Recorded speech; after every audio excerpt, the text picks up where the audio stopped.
got to see what you see.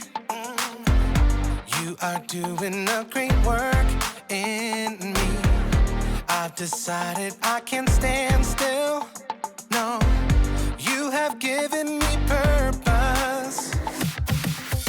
All my heart is yours.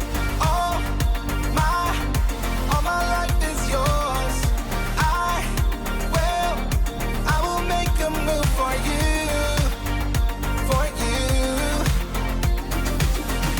All my heart is yours. All my life is yours. I will make a move for you. Make a move for you. Make a move. Make a move. Make a move for you. I will make a move. Make a move. Make a move for you. I will.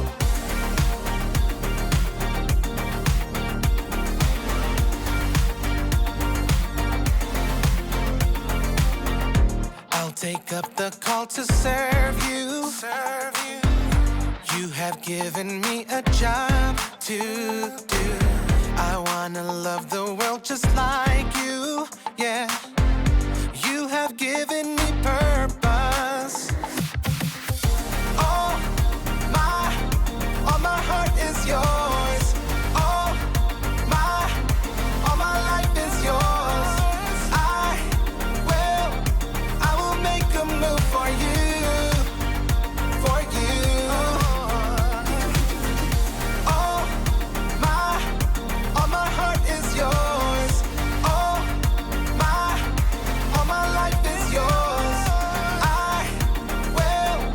I will make a move for you. Make a move for you. Make a move. Make a move. Make a move for you. I will make a move. Make a move. Make a move for you. I will.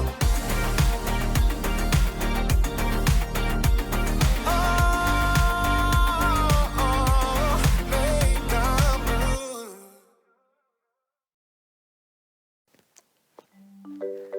Hey, welcome to Story Lab. This week, we're talking about faith, while we take a look at the story of someone who found himself in a tight place.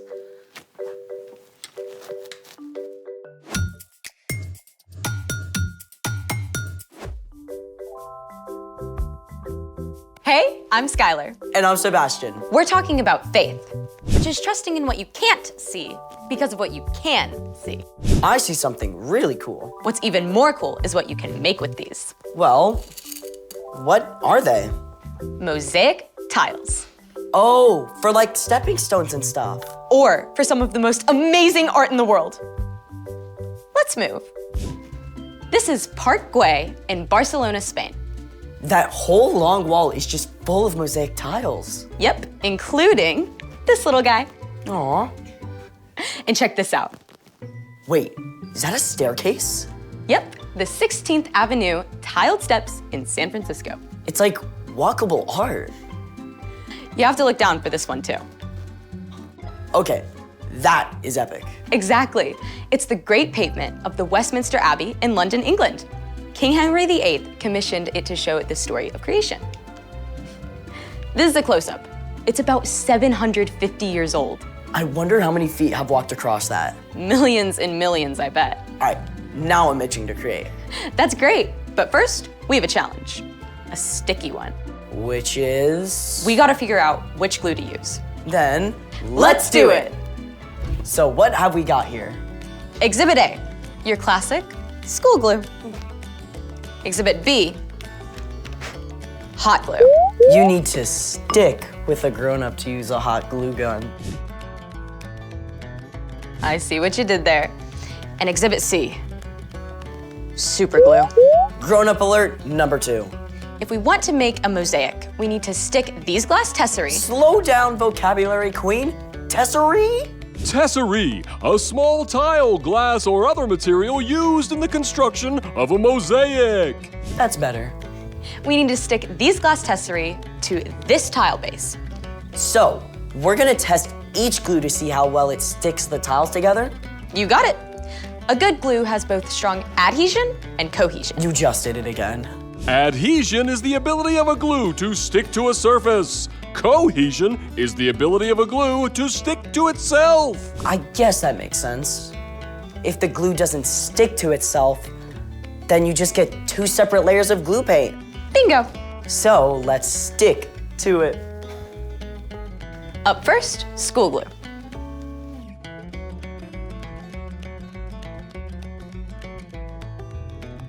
Hot glue's ready.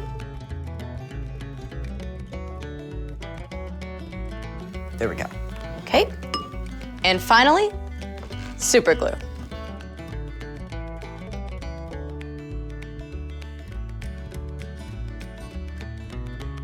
Now we could sit and watch the glue dry for 10 minutes. Or we could do this.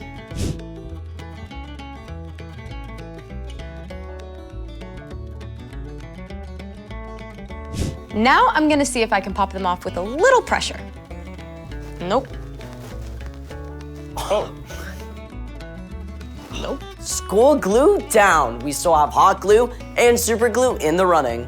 Now we try greater pressure to pry them off.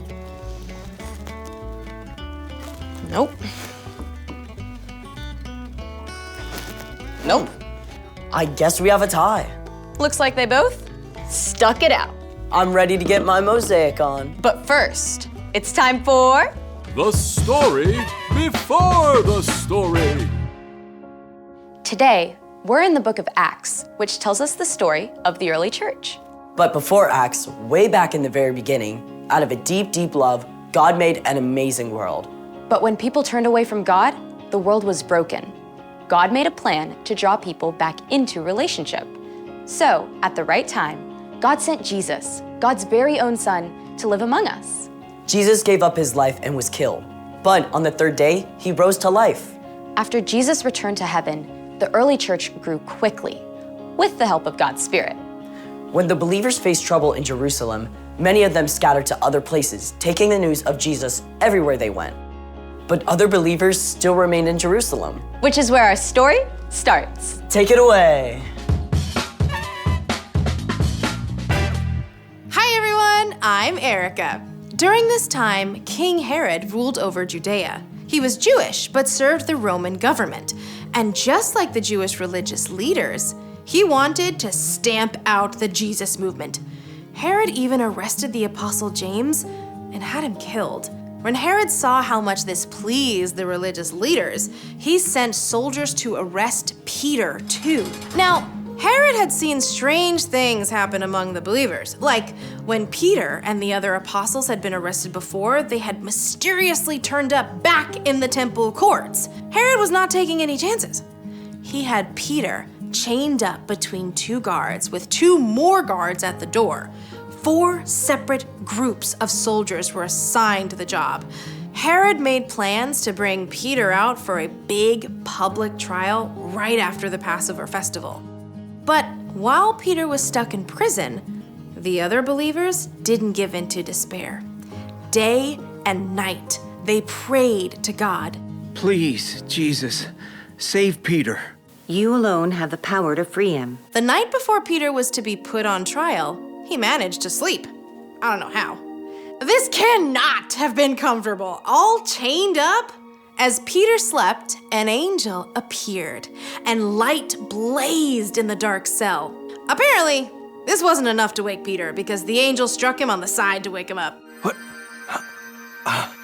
I'm awake. Quick, get up. And just like that, the chains fell off Peter's wrists. Put on your clothes and sandals. Put on your coat. Follow me. Peter did exactly as the angel said, but the whole time, he was convinced that he was dreaming. They passed the first set of guards, and then a second set of guards, but no one seemed to notice them at all. When Peter and the angel arrived at the heavy iron bars leading into the city, the gate opened. seemingly all by itself. Peter followed the angel right out of the prison and down the street. When they reached the end of the street, the angel disappeared. Peter shook himself and looked around, and the truth hit him all at once. This was no dream. It was real life. Now I know without a doubt that the Lord has sent his angel and rescued me from Herod's clutches. I bet Peter felt like doing a dance right there in the street. Instead of awaiting trial and death in the morning, he was free, and he could not wait to share the news. Peter headed straight for the home of his friend Mark's mother, Mary, where the believers often met to pray. He knocked as loudly as he dared. At last, a servant girl named Rhoda came to answer. Who is that? It's me, Peter. When Rhoda realized it was Peter, she was so excited to tell everyone that she ran back inside without actually opening the door first. It's Peter! Peter's at the door! You're out of your mind! It must be his angel. But in the midst of this debate, Peter kept knocking. When they finally opened the door, they were absolutely amazed to discover that it actually was Peter. There was a huge commotion, but Peter signaled for them to be quiet. Then he explained the whole story. Tell the other believers about this. After sharing his story, Peter left the believers. In the morning, the prison guards were shocked to discover that Peter was gone. They searched everywhere, and when they couldn't find him, Herod was so enraged he had the guards killed. But in spite of all this, the early church continued to grow. The end. I bet Rhoda got teased for a long time about leaving Peter at the door. You pray so hard for something, but sometimes it can still be a surprise when you actually get it. So, what's our part in the story? Well, you may never end up in prison like Peter, but there will be times when you feel completely stuck with no way through. Maybe you've studied and studied, but you just can't seem to understand math. Or you've been trying really hard to be kind to your younger sister, but every time she bugs you, you can't help from snapping at her. I remember when I started at my new school, it was really hard for me to make new friends. I felt so alone. It's tough feeling stuck. But when you're in a place like that, you can be certain of one thing. No matter how frustrated or alone you feel, God is right there with you. When you ask God for help, God promises to provide patience, perseverance, encouragement, and hope. And sooner or later, you will get through it. That's what I like to hear. For sure. See y'all next time. Bye. So here's the thing. God is with you, even when you feel stuck. I've been trying to imagine what an angel might look like. Me too. Think we're anywhere close? I think if we actually saw an angel, it would blow our minds. True story. Thanks for joining us in the Story Lab. See you next time.